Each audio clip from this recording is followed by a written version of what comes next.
Friends, welcome. Vice Chair Duncan, we are live streaming and ready to go. Great. Thank you, Rupen. Good afternoon, everyone, and thank you for being here. My name is Alan Duncan. I'm Vice Chair of the State Board of Education, and along with Dr. Janet Mason and Jill Camden's board members, our our chair, Egg Davis, has asked us to serve as co-chairs for this very important task force. This is something that's important to the board and has been for quite some time, and we have talked about a lot of things, and we have listened to other people talk about a lot of potential ideas, and we think it's very important that we actually, having had a lot of discussion, that we now move it into some form of action as we move forward. So I want to call the convening of this task force on accountability for public school units to order. And on behalf of the State Board of Education, I want to welcome each and every one of you to our inaugural meeting.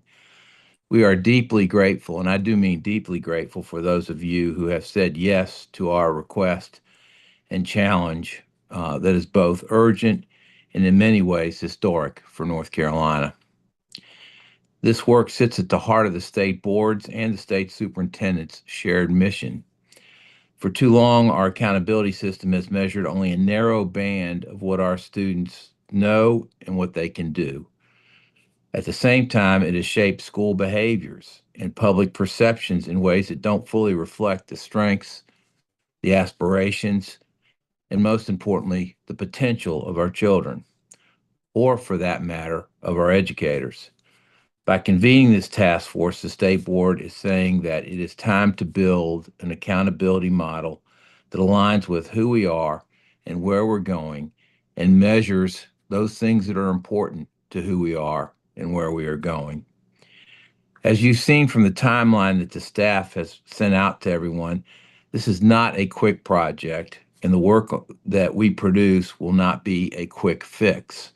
And we should not have that expectation. We should have the expectation of forming sound policy that can make a difference in how we evaluate all that is going on in our public education system. It is most important work and work we must do on behalf of our students, educators, and schools. Any of us who have been parents know the pressure that's felt by our students and our educators, and within the walls of our schools and outside those walls, with respect to our present accountability system, knows just how important this work is and how important it is to make our students feel like they are part of this process, which makes us glad that among our many, many different kinds of representatives that we have here for different walks of life, we have students as well. And we're really appreciative to those of you who have joined again from so many different perspectives. We will value what everyone says, and we don't expect everyone to be of identical mind, and that's a good thing. It wouldn't be a good thing if we were.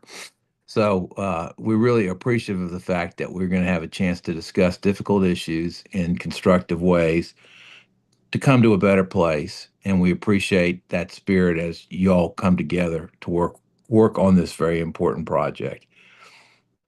So as we begin today, want to leave you with this invitation that we be bold, we be honest, and honest to each other, and hold on to the belief that we can build something that is worthy of our students. Our students deserve nothing less.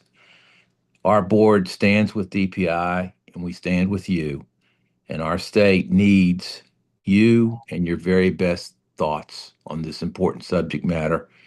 I'm very anxious to get going. Today is not the day we'll create a whole lot of movement or momentum, however. I'm going to call today our introductory day, where we go through this is really our organizational meeting, where we get our processes together, get our meeting times together, and we introduce each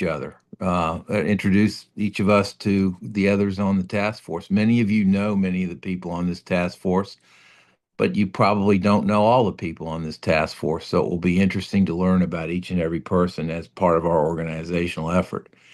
And for that, I'm going to turn it back to Mr. Fafaria, who will kindly lead us along with his colleagues from DPI through an organizational meeting that will help set us up for success and really much more in-depth discussions as we go forward. Thank you, Vice Chair Duncan. And I'll add my thanks to all of you for committing to this work. As my colleague Michael Marr will lay out shortly, your work connects directly to our Achieving Educational Excellence strategic plan.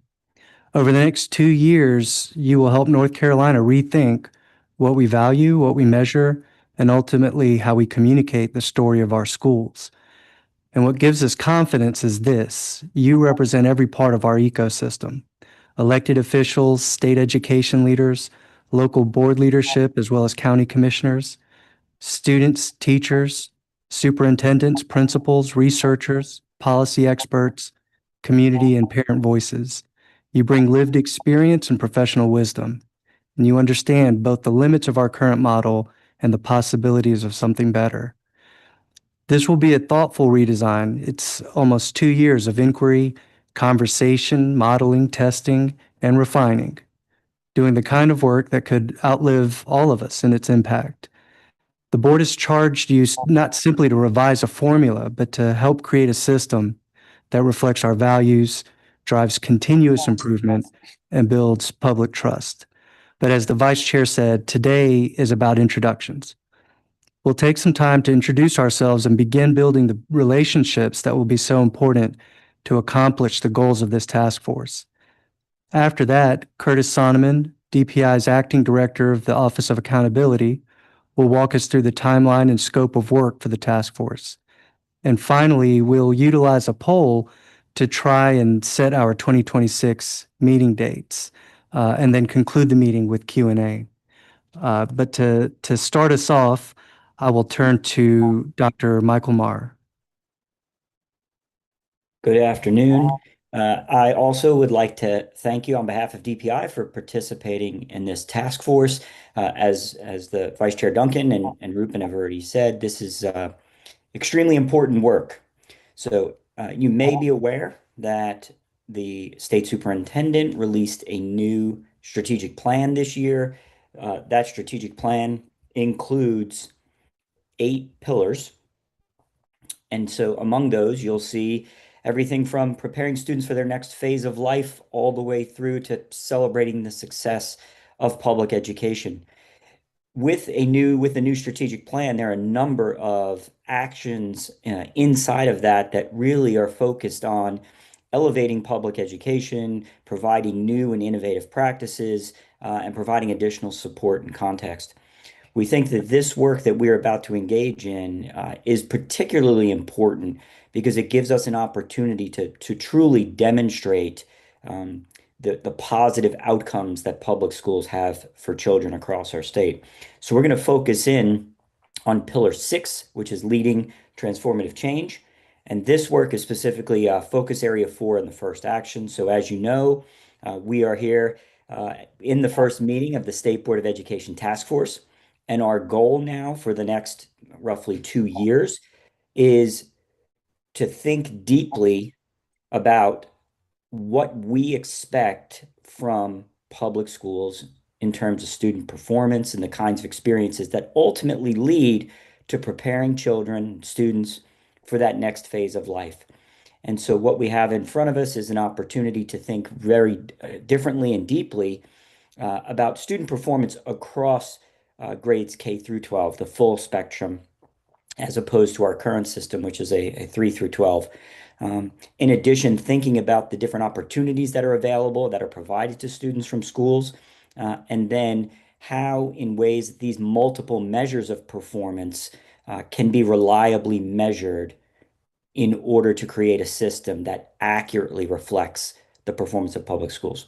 And so I'm glad to be joined in that work, helping to lead it with Mr. Fafaria, and of course, Curtis Sonneman, our acting director of accountability, the Office of Accountability.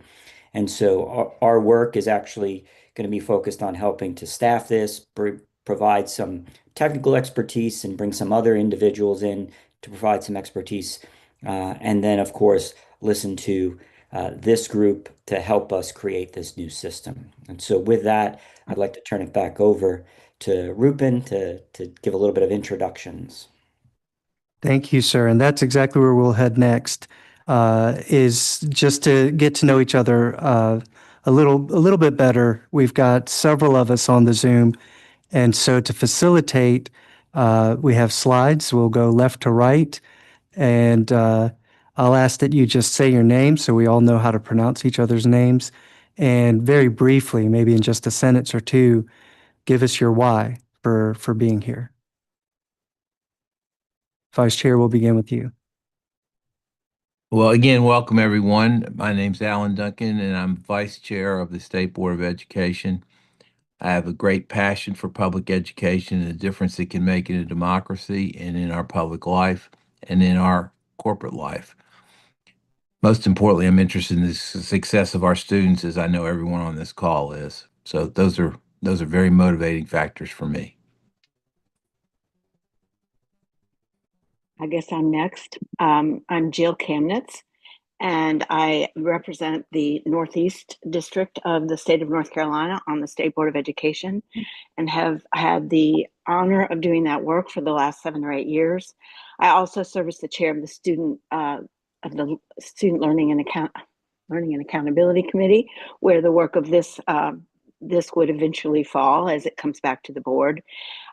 Was involved a couple of years ago in a sort of a beginning effort to do this work, and so I'm really looking forward to this particular group and the experience that everyone brings to this not easy task that we have set for ourselves. But I think, as Alan and everyone else has said, it stands to make a huge difference in the way we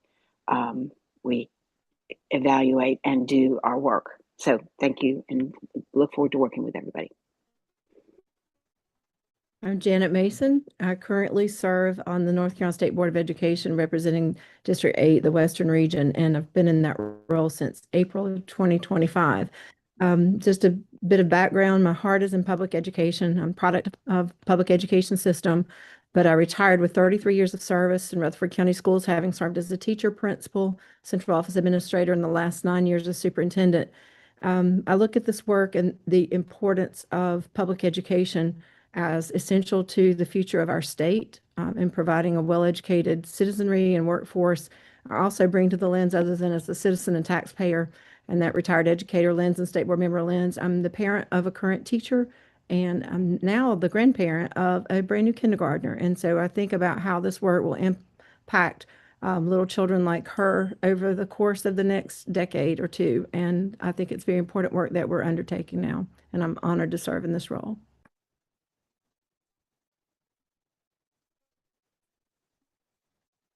And I don't believe Senator Corbin is able to join us today. And so, Senator Chaudhary, we'll start with you. Thank you, Rupen, and thank you, Chair Davis, for spearheading this effort, and Superintendent Green as well. My name is Jay Chaudhary. I been serving him in my 9th year in the state Senate representing Wake County. I am a proud product of Cumberland County Public Schools and a parent of one child who has graduated from Wake County Public Schools and another who currently serves as a first-year student in high school. I think that the work that we are doing on accountability is really the heart of how we can certainly move the ball forward and in determining how we best fund public education. I know, as both a legislator and as a parent, I've received a lot of feedback on our current accountability standards, and certainly it seems, from my perspective, to be too simplistic. So I'm really looking forward to this conversation over the next 2 years to figure out a way for us to better accurately determine accountability for our schools that I think will do justice both for our teachers and our students.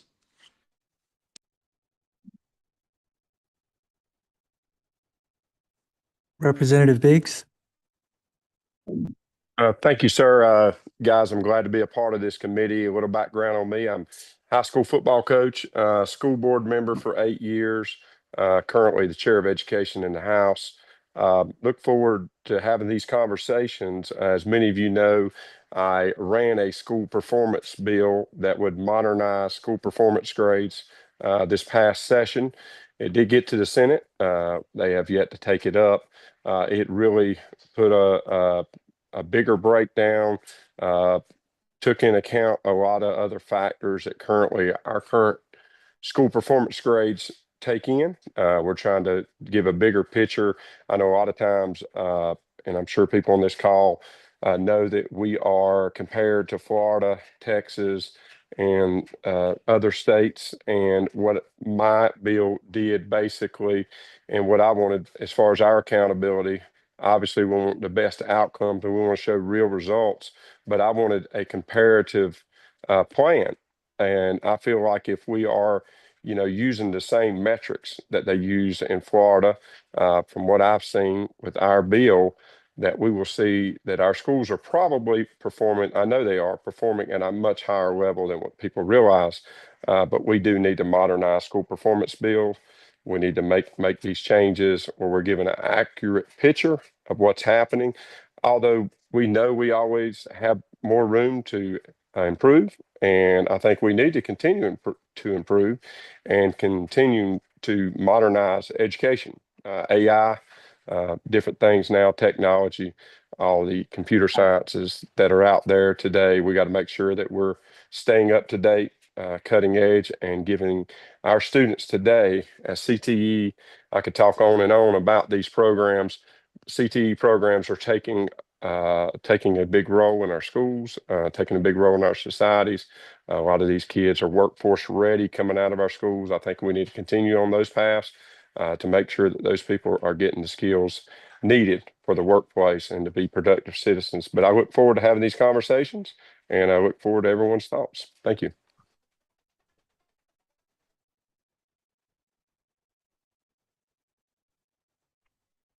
Representative Johnson Hostler. Good afternoon, everyone, and thank you for inviting me to join this 2-year journey on accountability. My name is Monica Johnson Hostler. I'm in my first term in the House of Representatives representing District 33 in Wake County. Prior to, I spent 11 years on the Wake County Public School Board, and I'm glad somebody mentioned this. I have a graduate of Wake County Public Schools, and I'm married to a Wake County Public School educator. So a lot of personal reasons, but most people who know me know that I always also mention that I was born and raised in Thomasville, North Carolina, which is one of our very few decentralized LEAs in the state of North Carolina. So I still carry my responsibility to the small town that helped raise me and what happens in their public schools. And so for me, would say my why is it's important to me that we create accountability so that we create conditions for all students throughout the entire state of North Carolina in our public schools so that they all can thrive, not just while they're in public schools, but post-graduation. And as we always say in Wake County Public Schools, so that they can be productive global citizens contributing to our society. And I think it's important to note that we compare ourselves to a lot of people, as it was just said, but I also think it's equally important to note what our students say and believe about our schools. So I'm glad we have students joining us. I learned the most about Wake County Public Schools in 2023, the month after my daughter graduated. She was 8 when I joined the school board and rarely talked about what her public school experience was other than her day to day. But as many of you if you have young adults or adult children, you know that they have quite different opinions once they feel like they've graduated. And so I feel like I'm also bringing a sense of what her experience was, which she had a successful experience, but I also think our student voice is often left out of our decision making. So I'm extremely glad to see that we have students joining us here, and I look forward to the journey ahead.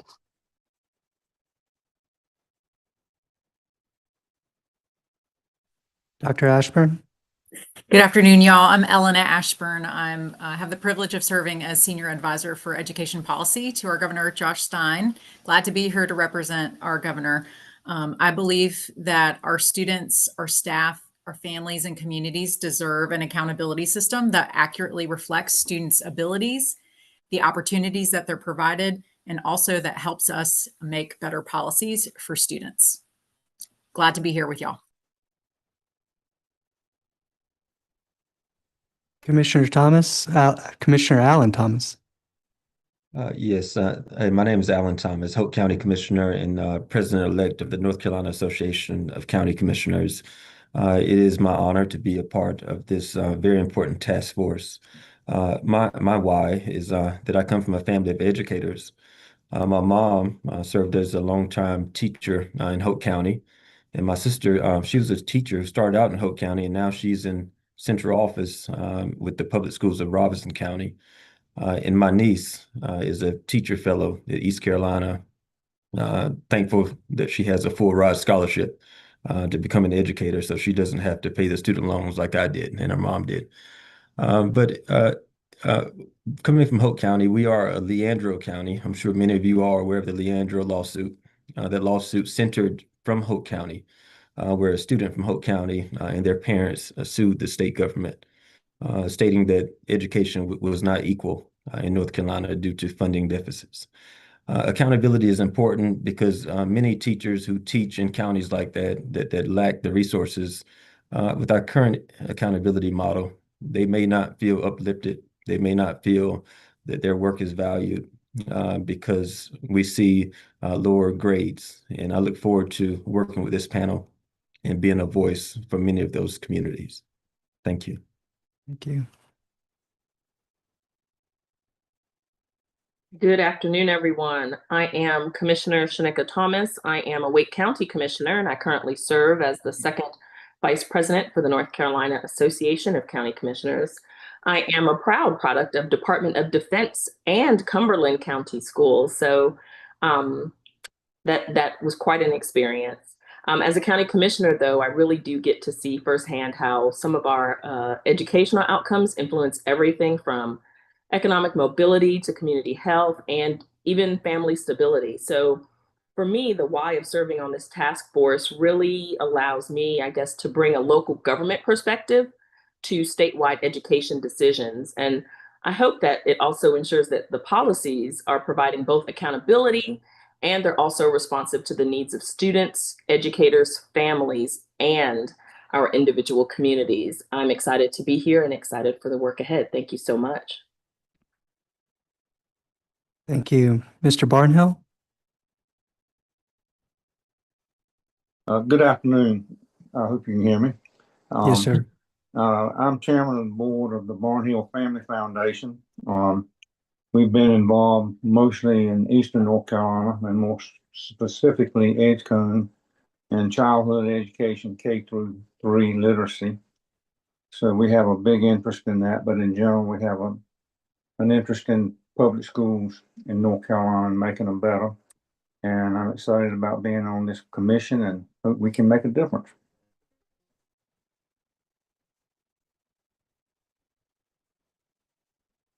My name is John Hood. I'm the president of the John William Pope Foundation. Currently mostly in the grant making business, but I spent most of my career in the public policy sector. Been working on a lot of these issues for many decades. My why is in part because I was asked to serve on this task force by people with whom I have a strong, long-standing, cordial relationship, although we don't always agree on things. And I felt honored to be asked and willing to serve. And also because I think accountability system in North Carolina has long needed reform, and to effectuate its reform would be a tremendous boost to educational improvement in our state.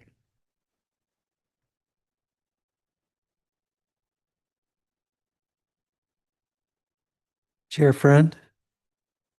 Good afternoon, everybody. My name is Bruce Friend. I happen to be the chair of the Charter School Review Board for the state of North Carolina.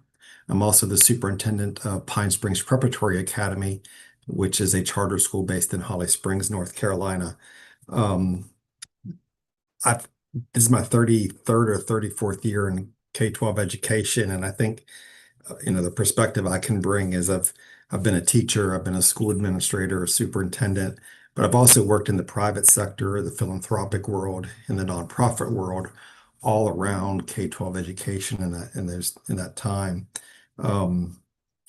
Like some others, I guess I would shout out that I'm the husband of a retired Wake County school teacher and the parent of 3 girls who have went through that system and have gone on to success for themselves, and one who's a brand new counselor at Carrboro Chapel Hill High School. So pretty proud of those accomplishments that my wife and my girls have experienced it in public schools as well.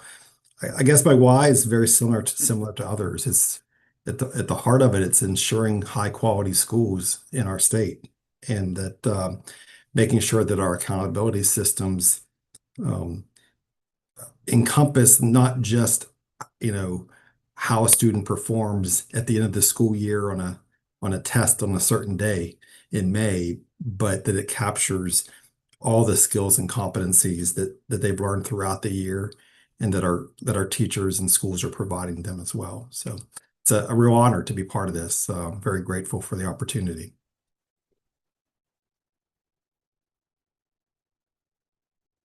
Ms. Andrews? Hello, I'm Lynn Andrews. I'm the chair of the Johnston County Board of Education. I am honored, very, very honored to be asked to be a part of this group and this challenge. I agree with so much of what's already been said. I am a product of Johnston County Public Schools. I retired after 31 years with Johnston County Public Schools, retired as the director of exceptional children.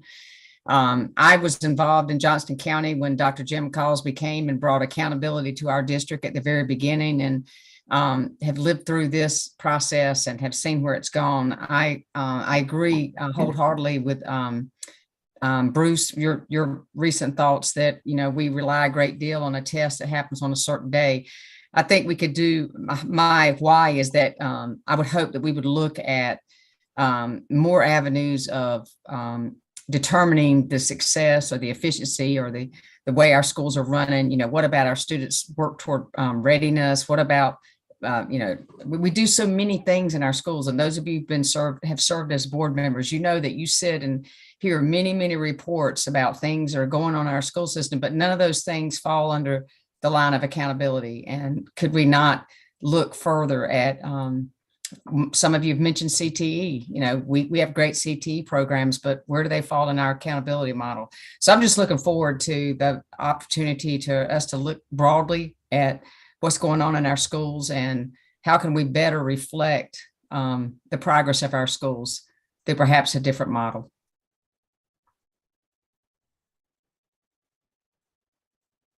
Mr. Pennell? My name's Daryl Pennell, Caldwell County. I've lived in Caldwell County all my life, except for my college years. I'm currently on the Board of Education, have been for the last 16 years. 15 of those I have served as chair. I'm also on the North Carolina School Boards Association Board of Directors, and several years ago had served as president of North Carolina School Boards Association. I've also this past year, 2025, had the great honor of being a school board advisor to the State Board of Education. I have learned a great deal from that and appreciate that opportunity. I agree with what's already been said. I know in our county, accountability is a topic that often comes up. It's something that we've talked about on multiple occasions, one-to-one or in work sessions. So it's something that I think is at the top of the list that we need to directly deal with. Public education is very important for me. I've had family members that have been in public education. My wife was a high school teacher for a few years, then went to Appalachian State University and was a professor there for 26 years. And she was also on the Board of Education in Caldwell County for 26 years as well. I truly look forward to being a part of this group and working with this esteemed group of people. We come up with some great ideas. This is certainly a topic that needs to be addressed, and I'm just honored to be a part of this.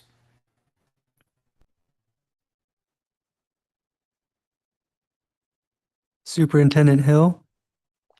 Thank you. My name is Crystal Hill, and I am honored to be asked to serve with this amazing group of people to solve this very difficult but important question and problem. Just a little small bit about me. I am so proud to serve as the superintendent of Charlotte-Mecklenburg Schools, which is the second largest district in the state, but the 16th largest in the country. I am also a mom of two beautiful girls, one who is a sophomore in college in St. Louis, who is a public school graduate and also of a junior. And I am also a granddaughter of a public educator. I have had the opportunity to work in multiple districts in our state. This is my 28th year in education. I've been able to serve in Guilford County, Winston-Salem, Forsyth, Mooresville, Graded, and Cabarrus County before coming to Charlotte-Mecklenburg schools.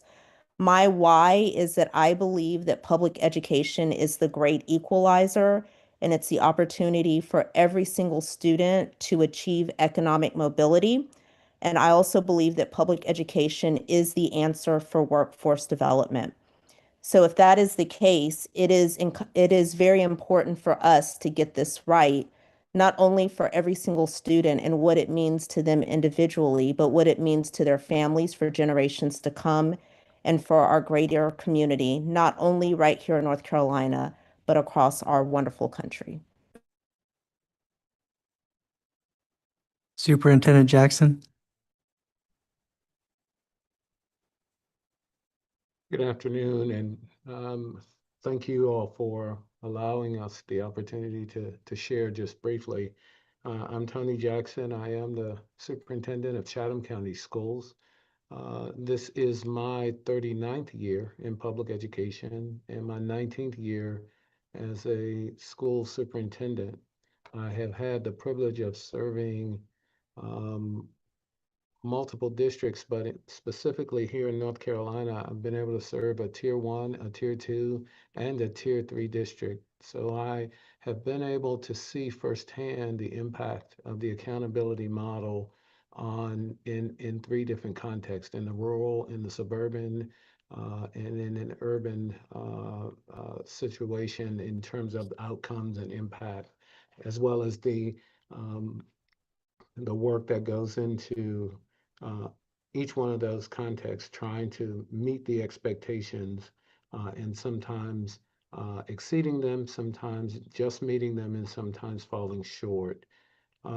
I believe firmly that what matters gets measured, and what gets measured has to have meaning. And so my hope is that we can get the answers to some really salient questions that I think would help us move the ball forward. It's wonderful to have a great model, but are we measuring the right things to get the results we're seeking? Really becomes the question that should drive, not the model driving the other way around. Are we really measuring? We know what we want, or do we? And if we know and we understand what we want, are we in fact measuring the things that would get us there? I also have just a hope that at some point, because this is a very diverse group of individuals who bring a lot to the table, and I'm excited about that. But I believe that it would be instructive for all of us to maybe try to come to at least consensus on an operational definition of success.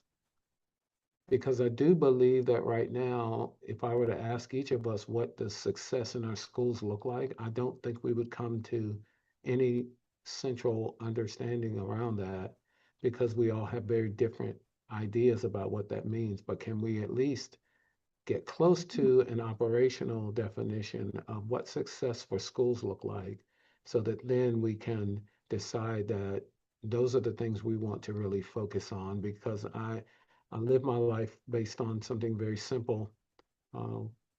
Until we decide what's important, everything's important. And I hope that we're going to really nail down those things that are really important and that represent our aspirations around school success and what we hope our children will be able to do when they finish this journey in school. So I'm looking forward to it. I thank you for the opportunity and hope that this work will, in fact, change the trajectory, not only for our schools, not only for our communities, but for our state. Thank you. Superintendent Phipps.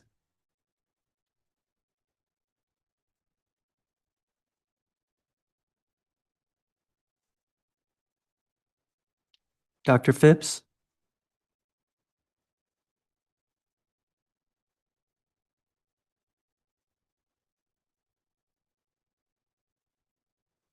We'll come back to Dr. Phipps. Superintendent Turner. Good afternoon. My name is Tanya Turner. I'm superintendent of Perquimans County Schools. This is my 34th year in education. It's my 7th year as superintendent.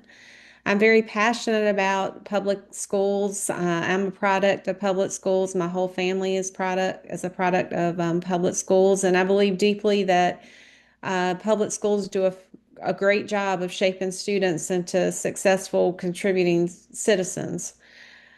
I believe our goal has to be to prepare each student to become who they want to be when they leave us, and give them what they need to be successful at whatever that is that they want to be, to ensure that we're truly preparing them for that next level. My why is simple. I want an accountability system that tells the truth about student learning. I believe in accountability, and I also believe in the meaningful work that our teachers and students are doing every day in public schools. Our current measures, in my opinion, often, especially at the high school, often capture only a fraction of what students know and can do. Students have, in my opinion, all types of strengths, yet our current model does not honor all of those strengths. There are so many subject areas, arts, CTE, history, world languages, and we could go on and name the different types of learning that our students get to engage in their public schools. And we have teachers in those areas who are pouring their hearts into instruction, but our current system sends an unintended message, I believe, that these areas are less important, especially when bonuses and recognition are tied only to certain subject areas. So what does that say about that subject area that is changing the lives of a student, preparing them to be successful in the next level, but not being honored as an important subject because there's no bonus tied to that? Testing the core subjects is important, but it represents only one measure. And I don't believe that provides a complete picture of student learning. I'm grateful for the progress that DPI has, and the State Board of Education has already made, particularly, creating a system where we can test and remediate and retest within the same school year, and at high school at the end of the first semester. I mean, I think that's huge, and I really appreciate the work that has already started to help make our accountability system better. Moving forward, I hope to help build a system that we as a team can help build a system that reflects a fuller, more accurate, and more equitable picture of student learning, and one that truly honors the breadth of teaching and talent in our public schools. Thank you, Dr. Turner. Dr. Phipps is having some trouble with the microphone, but I can tell you that Dr. Phipps is superintendent of Winston-Salem Forsyth County Schools as recently as October. He has more than 2 decades of experience guiding districts. Most recently, prior to Winston, he was in Caldwell County Schools as superintendent, during which time he spent a year as an advisor to the State Board of Education. And he has shared that his why is simply to advocate for our students, staff, parents, and community to have a model that accurately measures what we see happening. So thank you for that, Dr. Phipps. And we will go to Alex Quigley. Hi, I'm Alex Quigley. I run Durham Charter School. We serve about 1,200 students in grades K to 12. We'll graduate our first class this spring. About 90% of our students qualify for free lunch. We provide full transportation, and in 2022, Durham Charter was a National Title I School of Distinction for closing achievement gaps. Really proud about the work that our kids have done. I care a lot about this work for a variety of reasons, but one is that I really believe that well-designed standards assessment and school accountability frameworks can be a critical lever to identify, frankly, what is happening, where grade schools are, what's happening in them, how they grow kids, and then exactly how we can replicate those practices and scale them across the state to ensure that all kids have the opportunity for an excellent education. And we got to get the measures of success right in order to do that.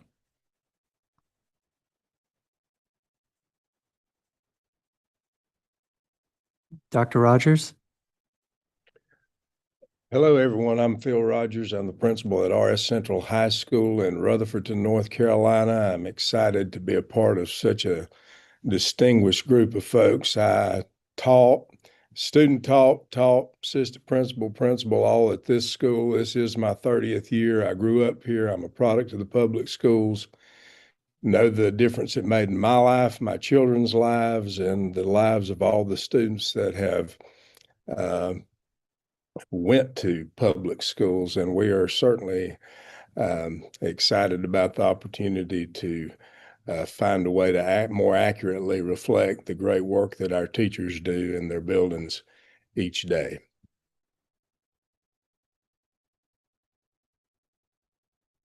Ms. Spears? Good afternoon, everyone. My name is Becky Spears. I'm the principal of Wilkesboro Elementary School in Wilkes County Schools in the Northwest region. And I was a North Carolina Teaching Fellow in 1990, and I began teaching in 1994. I have been a principal for 7 years and a public educator for 31 years. I am also the mother of 2 adult daughters who got quality educations in my local public school.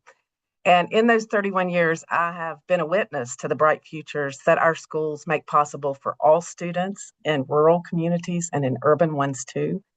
And it is a privilege to see from the pre-K classroom all the way to graduation to our community colleges, that path, and to think about all of the educators and support systems that touch every child along the way.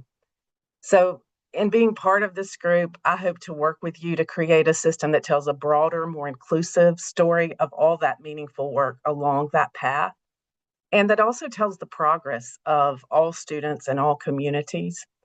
I think our public schools offer tremendous value in North Carolina. We are a part of our state's business success. And I think it's also a constitutional obligation. And I take seriously the role that I play in my day-to-day work and that our public schools play in maintaining our state's promise to our students that is in our Constitution. As we create this, I hope it is one that tells the story of our work, but also guides us to grow and improve and to be the best in the nation. So I'm honored to be here, and I thank you for including me in this group. Good afternoon. I'm Kim Jones. I'm an English and Humanities teacher at Chapel Hill High School in the Chapel Hill Carberry City Schools District. I am the 2023 North Carolina State Teacher of the Year, and I currently have the privilege to serve as an advisor to the State Board of Education. I'm super excited about the work and grateful to be of service as we tackle such an important task. My why is that as a classroom teacher in my 20th year, so much of my career and my yearly professional development is guided around holistic teaching that allows me to see the full talents of my students. And as an educator, I'm also tasked with creating assessments that actually measure the standards that I've taught my students. And right now, our students and our teachers are subject to an assessment that is not indicative of the work we do every day. I think accountability is important. It creates transparency. It allows for appropriate support and growth. And right now, we have an accountability equation that doesn't meet the needs or give us the information we need in order for our students to be their most successful and for our teachers to reach their greatest talents. Ms. Mackey? Hi, I'm Kim Mackey. I teach in Wake County and I've taught middle and high school social studies for over 20 years. I'm also the mom of a 5th and 8th grader in public schools, and I appreciate the opportunity to advocate from the inside. My why is to ensure that we're being fair to kids and their communities by lifting up the pragmatics of how we measure students and schools, and to make sure that those measurements truly match their concluding labels. I look forward to working together to think through the practical impacts, both positive and negative, with the shared goal that what we recommend is worthy of our students. Mr. Kinsey. Yes, good afternoon. I'm Paul Kinsey. I'm the Director of Testing and Accountability for Dare County Schools. I've been in accountability for over 25 years, and I've seen the whole evolution of accountability during that time. I'm also the chairman of the CCB, so I get a chance to meet regularly with testing coordinators, district testing coordinators across the state. That gives me a good statewide perspective. Also, at the same time, I bring a sort of boots on the ground understanding of what accountability looks like in our school districts from a test coordinator's lens. I'm also glad to be here and appreciate the chance to share and learn with all of you. But my why is that I'm just so glad to be part of the team that will move forward and make a positive change in accountability that will help us celebrate our schools and all the great work that our teachers and students do.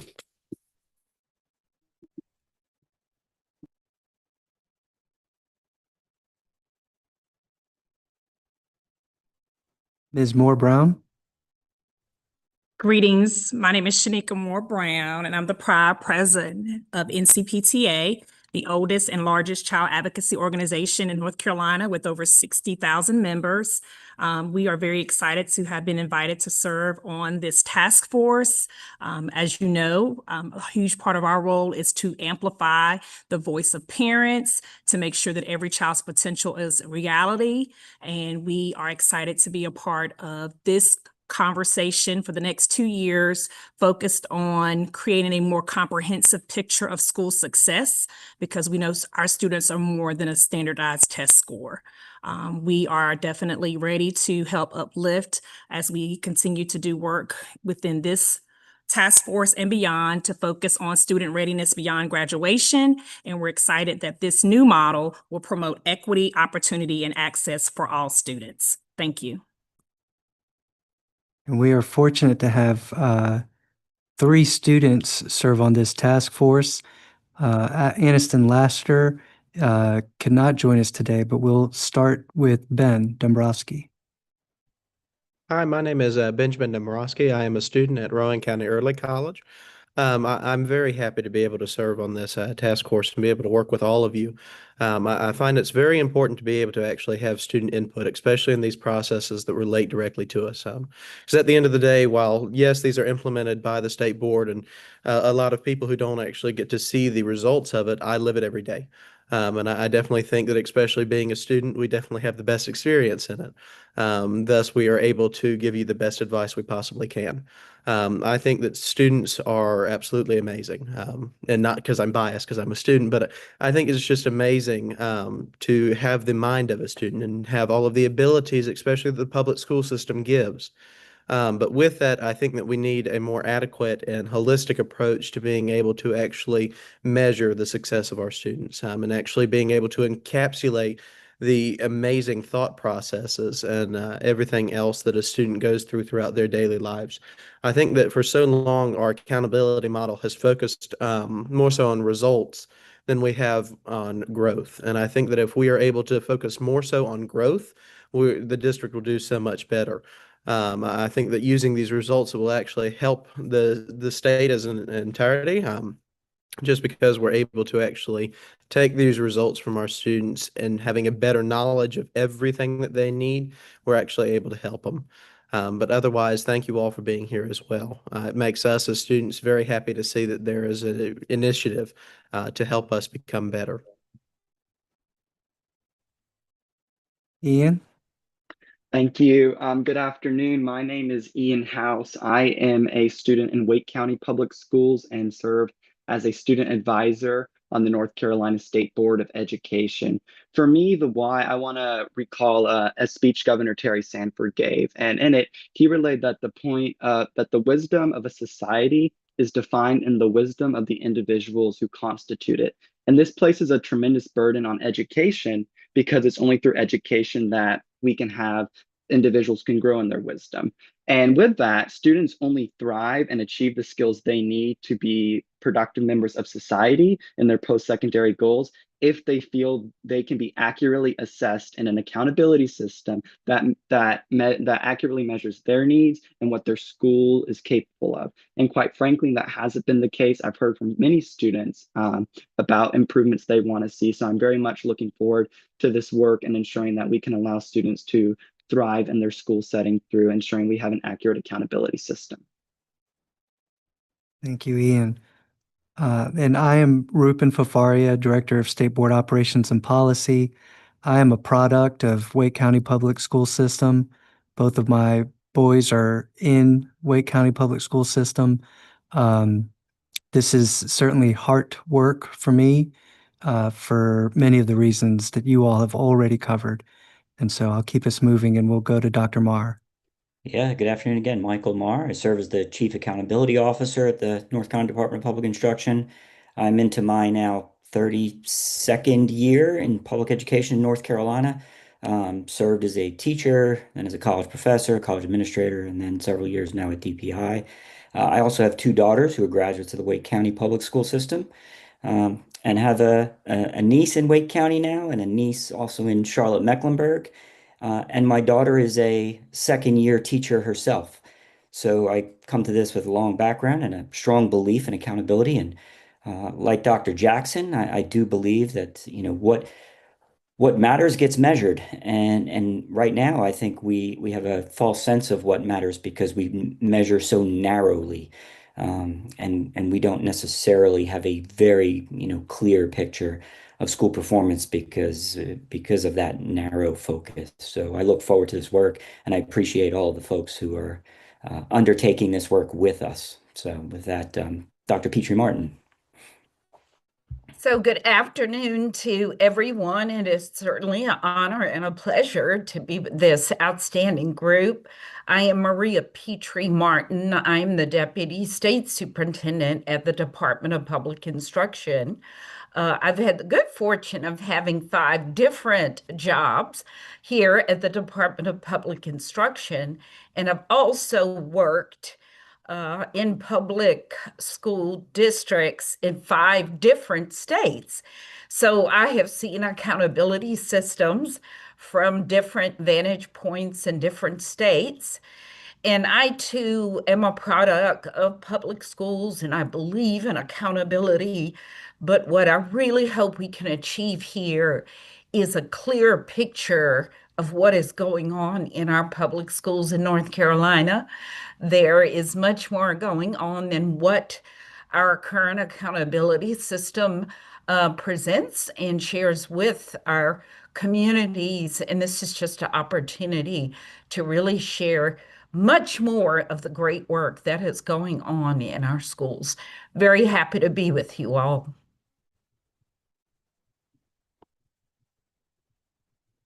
Dr. Wilson Norman. Good afternoon. It is an honor to serve as the Chief Academic Officer for the North Carolina Department of Public Instruction.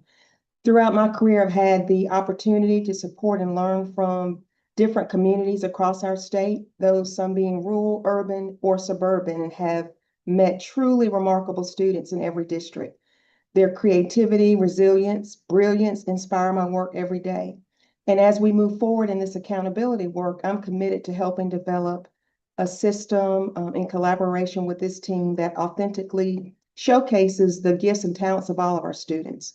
One that provides meaningful opportunities to highlight achievements, honors, and the full breadth of what our students know and can do, and reflects the diverse strengths that they bring to our schools. I feel it's essential that our model accurately represents the student learning that takes place, the hard work of our teachers that takes place in our schools, and supports continuous improvement, and really just tells a more complete story of the success of North Carolina. So thank you. Glad to be a part. And finally, Mr. Coltrane. Good afternoon. Jeff Coltrane, Senior Director of Government Affairs and Strategy. I'm a proud North Carolina public school graduate from Randolph County Schools. I'm a former public school educator, father to 2 public school graduates from here in Durham, and believe most wholeheartedly in the role that our public schools play in our democracy and our state as sort of pillars of our communities and the beginnings of the educating our workforce and our citizens for our state. I think accountability is critical for making sure that our public schools are helping all students be successful and prepared for their next stage of life. But unfortunately, our current accountability system, as research has shown over the years, measures more the types of students that are in the school than actual success of those students. And so I think we need to make sure that we're building an accountability system that better represents the success that our students have, the success that our teachers are helping to create, and then better measure sort of all of the things that our public schools do. Thank you, everyone. We spent bulk of our meeting time on these introductions, and I think that was by design, and it's very important, to begin getting to know one another and to build these relationships, but also because this is a massive initiative. This is going to be an enormous lift, but I think it's important that we pause and reflect on the incredible experience and talent and wisdom that is assembled here to do this work. And so I thank you all. And we'll turn next to Curtis Sonneman, who is DPI's acting director for the Office of Accountability. Thank you, Ruben. I appreciate that. I will just introduce myself a little bit. I'm Curtis Sonneman. I am the acting director of the Office of Accountability. I've been with NCDPI since 2011.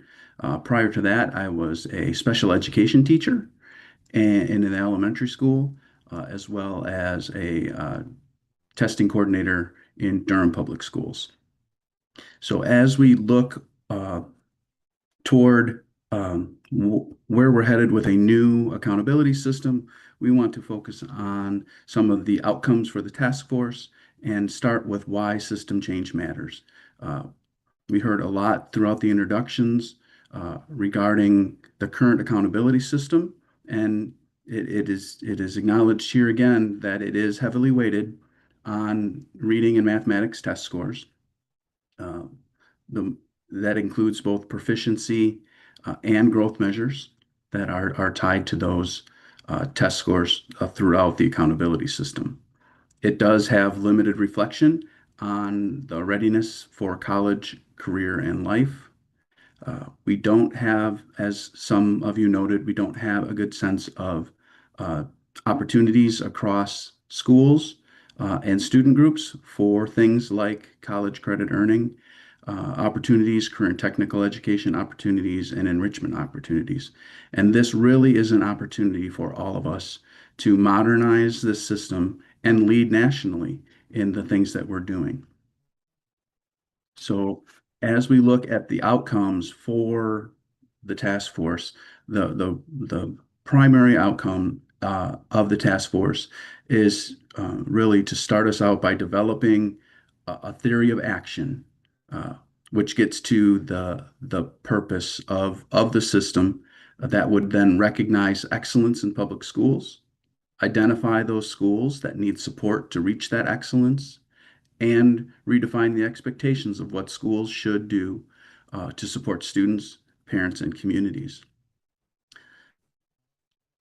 The task force will also guide us here at NCDPI and work groups that we will establish to develop the new system. It'll help to create multiple valid and reliable measures across K-12, emphasize readiness beyond graduation, and also recognition of growth and equality of opportunity, and in the end, be transparent to parents, educators, and the community. So as we take a look at our scope of work and timeline, we have established a bit of back and forth that goes for the work between the task force and DPI and the work groups. So as we look at the items under the task force and the arrows, the intent here is for the task force to develop a theory of action, and then we will use that theory of action to identify potential indicators and help to build up the system of the redesigned system. The task force will also guide research and stakeholder engagement by providing us with feedback on what items they would like us to review, potential indicators that we should then go research and get feedback from our stakeholders on, and NCDPI and the work group would go ahead and conduct that research and that stakeholder engagement, all while developing and proposing indicators and the overall system to then bring back to the task force to review and provide feedback to continue to point us in the right direction, to say that an example would be to say that a particular indicator is not what we're looking for, and that we should either modify it in some way or go and find another option, and to provide us with different ways of looking at those indicators and the overall system. The task force would then guide the development of the final system and the development of what a school performance profile should look like for reporting that information out. We would then pilot and test the indicators for validity and reliability, run simulations on the system so that we can see that it is meeting the desired effects that we want to have based on the theory of action.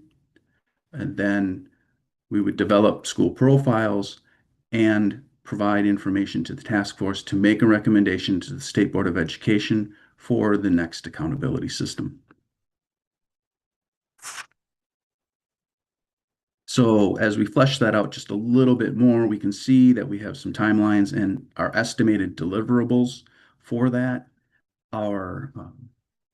Again, it starts with a theory of action for which we'll begin right here after the holidays, and as well as a landscape review. And then within this landscape review, that would allow us to look at other models in other states. Other states are doing a lot of amazing things as well, and we may be able to leverage some ideas from them as we look to improve our system. We would review requirements from state and federal systems that we have, including the Every Student Succeeds Act and our state accountability requirements under current law. We would also then look at the framework development and work to design that over the course of about 6 months.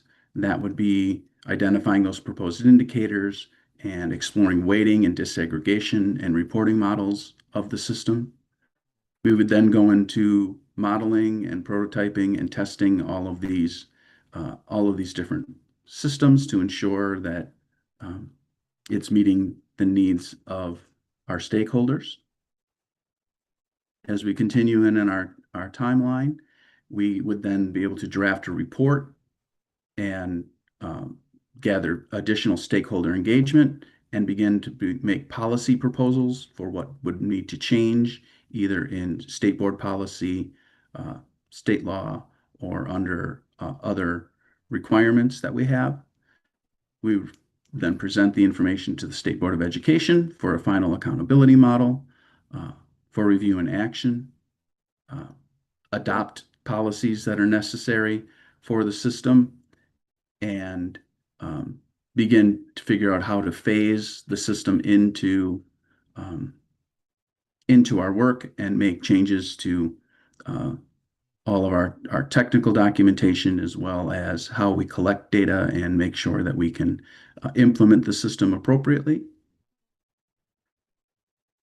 Then we would effectively move into what we could consider the phase 2 of the scope of work, and that would be to seek legislative change that is necessary to general statutes to enable the new system, update our Elementary and Secondary Education Act state plan, and or seek waiver requests from the Department of Education so that we can align our accountability systems with what's required under that act. And then we would work to develop those school profiles. And then we would have statewide implementation beginning in fall of 2027, with the first year of reporting and accountability being the September State Board of Education meeting in 2028.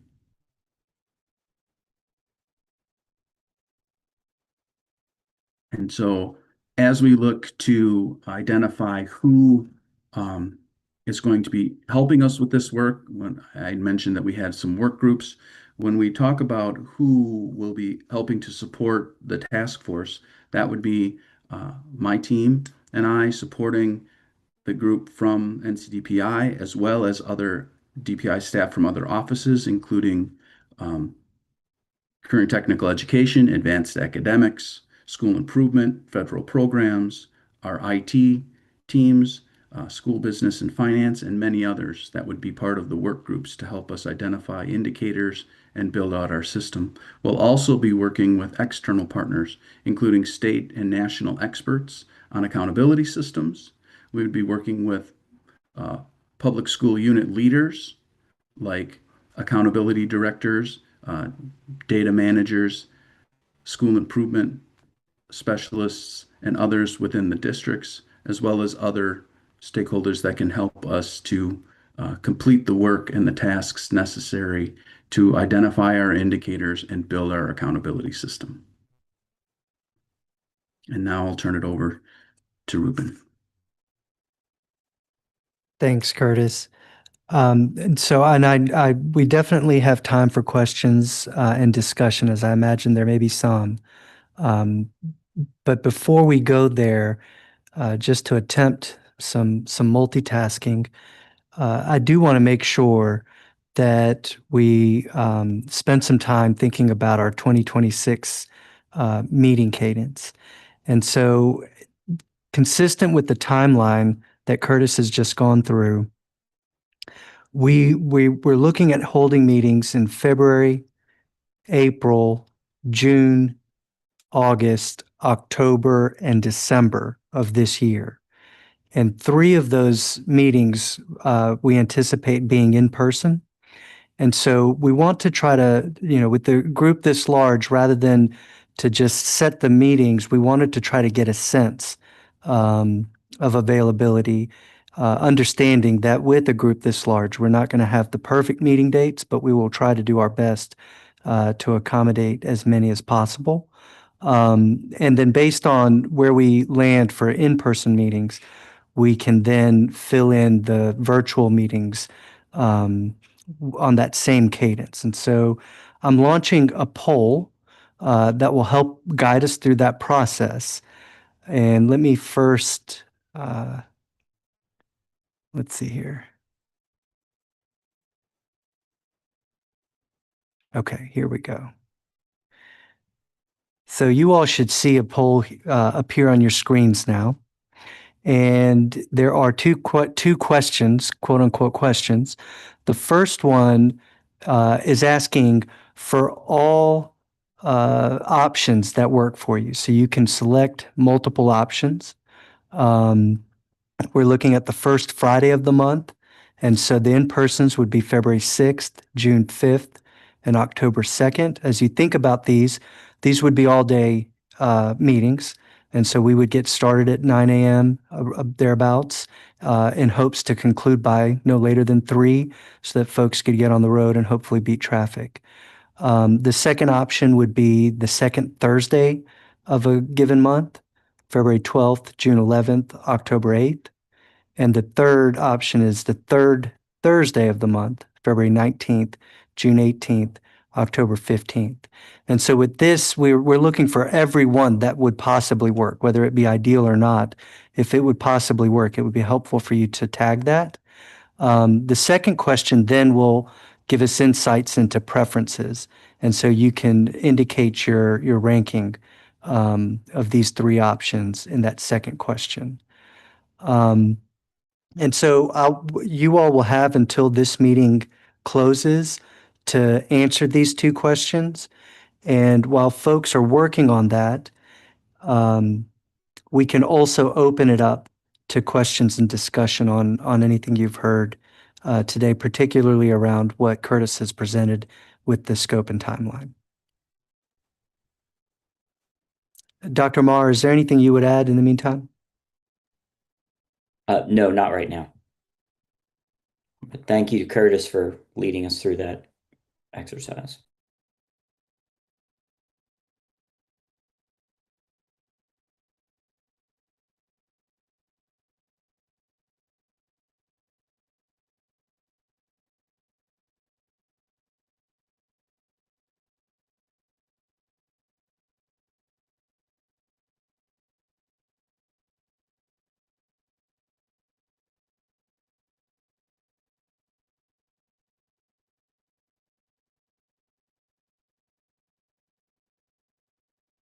And I should have noted, if you're joining us by phone or if for some reason the polling isn't working on your end, you can reach out to me directly through the chat.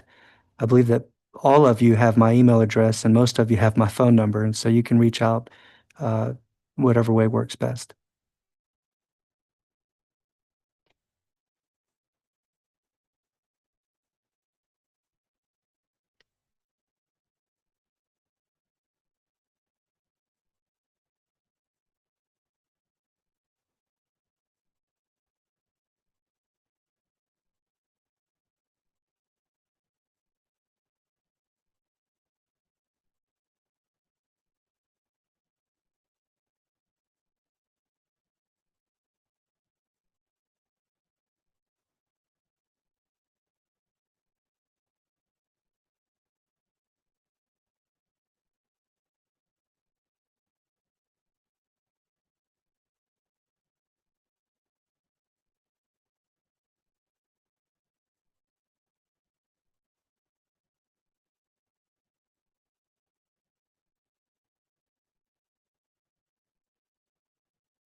And again, if you've completed the poll and you have any questions, you can come off of mute and please feel free to ask.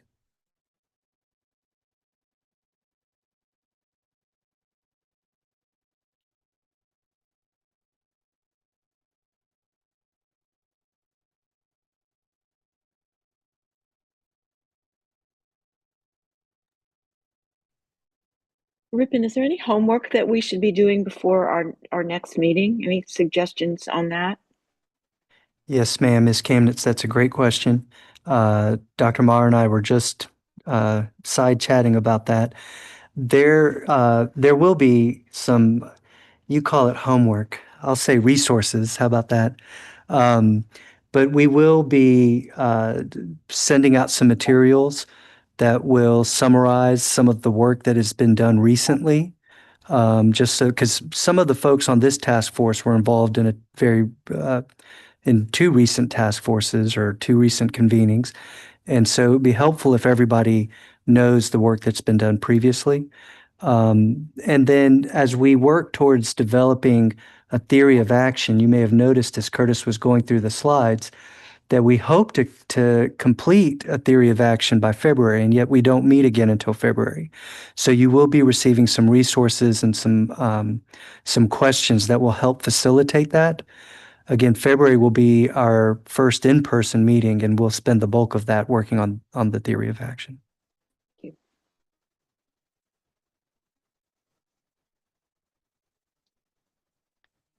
And we'll be sending a follow-up email with these resources very shortly.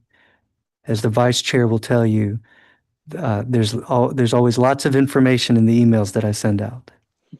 I will try to minimize the number of attachments.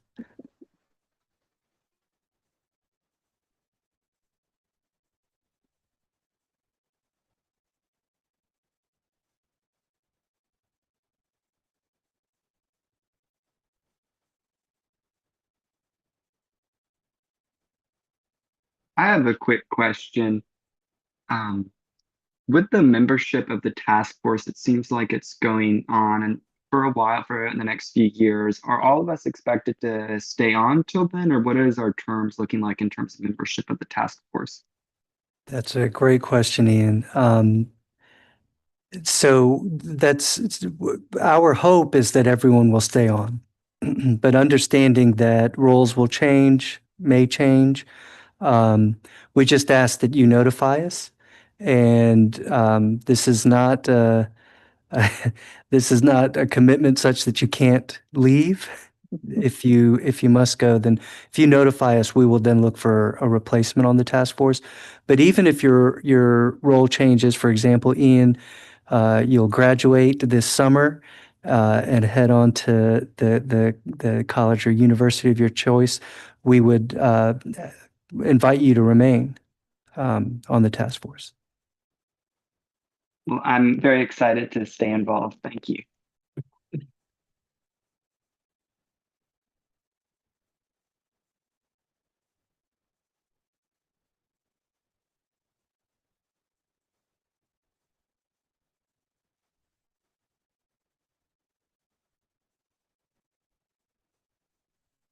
Rupen, can you tell if all the responses to the times or the possible schedules have been turned in at this point?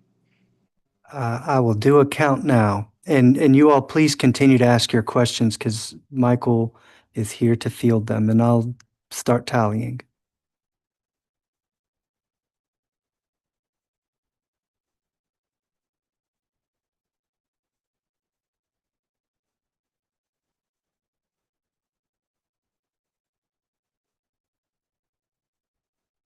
Just for the sake of discussion, or thought, not discussion, but for thought.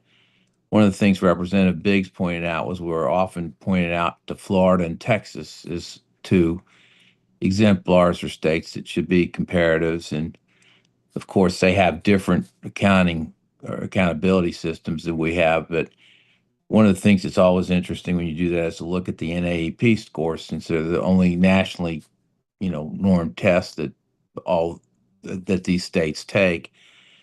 And our scores are comparable and or favorable to those districts. Yet on our low performing schools list, they have very few schools on their low performing list in those two states, and we tend to have a lot of schools comparatively. So that's an interesting data point, that we can all use. One of many data points we'll all use and look at in terms of trying to assess best approaches in terms of finding an accountability system that works best for our students and our schools. Yes, and actually to that point, Vice Chair Duncan, we also see as part of this work, perhaps a little further down the line, is developing a new means by which we can identify those schools in need of improvement, low performing schools. So as you have pointed out, we do tend to over identify low performing schools based on comparable data. So looking at NAEP exams, for example, you're correct. North Carolina is equal with or outperforms many of our peer states, yet we identify far more low performing schools. And the NAEP exam actually January 26th, I believe, is the first day of NAEP testing in the spring. And then we'll conclude, Curtis, is March 31? Is that the window? So this is a NAEP year. And so a little over a year from now, we'll get NAEP results again. We'll get the 2026 NAEP results probably next December, January. And that's certainly something we'll have some interest in looking at, just as a general guide to the many different things we're looking at in this work.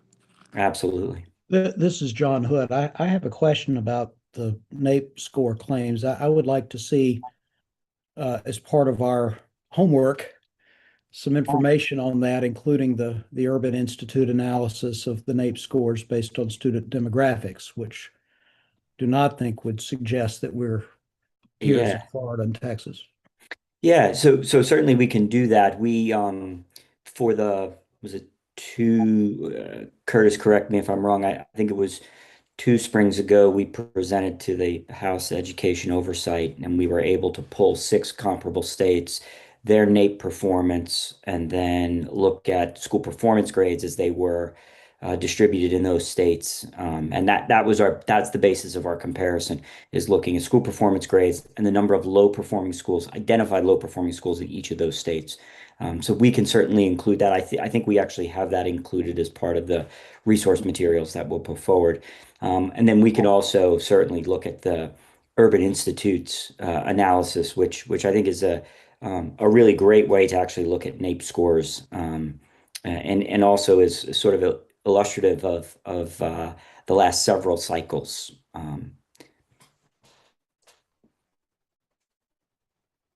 If I can add to that, even with NAEP, the way NAEP says that they define proficiency is different from most folks' understanding, like of in the classroom or in schools, of what we would consider proficient, and their bar for proficiency is significantly higher than what we would normally consider to be proficient as well.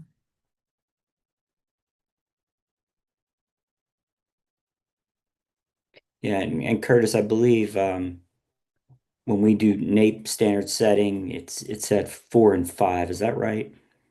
NAEP, I'm sorry. So the last time we do the NAEP, it's not standard setting. Oh, the concordance or whatever they call it. Yeah.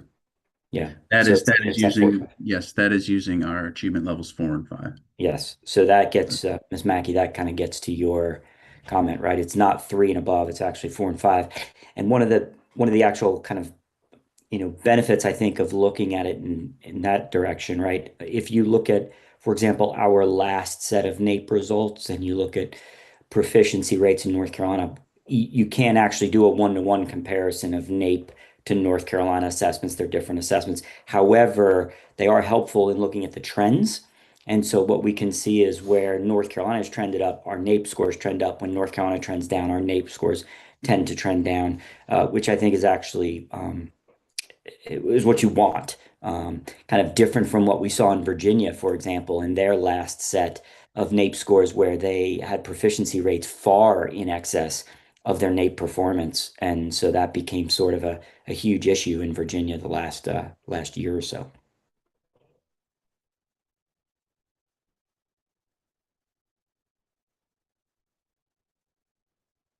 Team, it looks like we do have everyone has responded, and it seems to me we've got a clear choice here.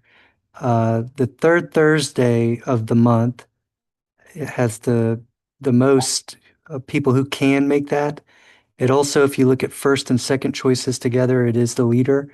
No one has indicated that that is not possible, and so that will be our cadence. We'll meet on the third Thursday of the month.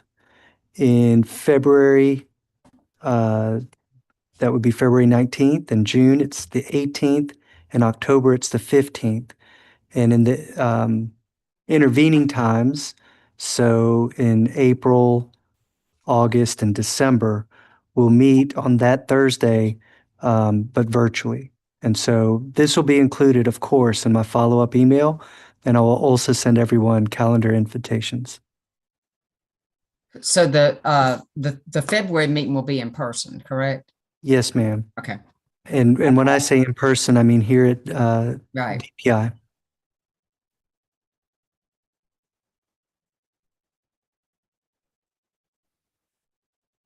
And Rupert, will you be able to provide everybody with parking passes or stickers to and direct people to what lot they should go to? Yes, sir.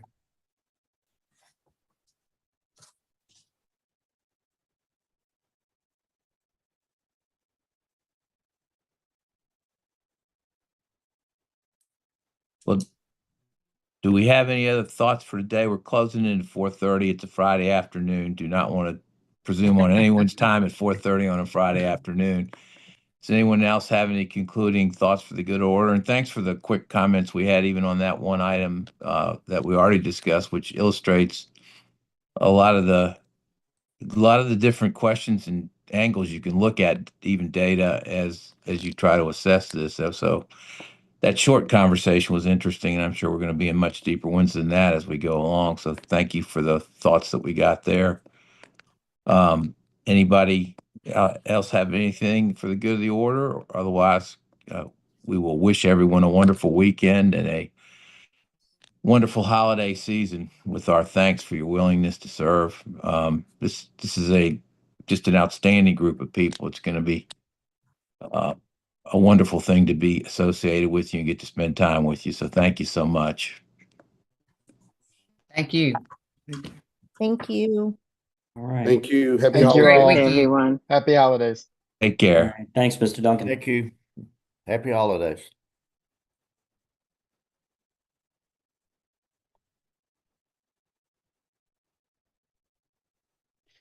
Rupert and Curtis, thanks for your work.